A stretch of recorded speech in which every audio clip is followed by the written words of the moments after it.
पढ़े लिखे नेताओं से इस तरीके के सवाल नहीं पूछे जाते। सुशांत साहब, इस वीडियो बिल्कुल का देखिए, आखिर जो तक अभी देखिए। माहौल बना हुआ है, अभी जैसे हो गया कि संभल में सड़क पे नमाज पढ़ने नहीं देंगे या मेरठ में नहीं पढ़ने देंगे। एक वर्ग का ये कहना है कि अगर सड़क पे नमाज नहीं पढ़ने देना है तो पूरे देश में कीजिए, बीजेपी शासित हर राज्य में कर दीजिए। पूरे यूपी में प्रशासन का ऑर्डर आ जाए कि सड़क पे नमाज पढ़ने नहीं देंगे।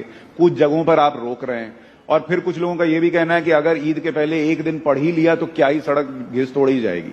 आपका इस पर आपकी राय क्या है? क्योंकि पटना में मुझे याद है, आपको भी पता है, वहां पे सड़क पे नमाज तो होती है। भाई मुझे लगता है सब फालतू की बातें हैं, इस पे चर्चा भी नहीं करनी चाहिए। कोई मतलब नहीं बनता इन सारी बातों का। आज देश में बड़े बड़े विषय हैं जिसको लेकर हम लोग को चर्चा करनी चाहिए। और दिक्कत ये होती है कि जब हम लोग ऐसी बेमानी बातों के ऊपर जब हम लोग चर्चा करने लगते हैं, बिना मतलब इससे समाज में, देश में एक तनाव का वातावरण बनता है, एक असहमति का वातावरण बनता है।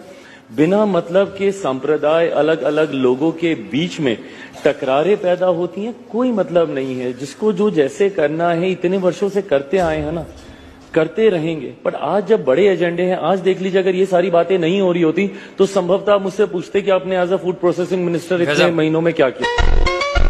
और चिराग भाई, ये सारी चीजें सेकेंडरी हो जाती हैं। चिराग भाई, जिसको आप फालतू बात बता रहे हैं वो तो आपके ही सहयोगी दल के लोग कर रहे हैं ना। पर मैं नहीं सहमत हूं ना। मैं यही तो मैं जिक्र कर रहा हूं। भाई देखिए, मैं 21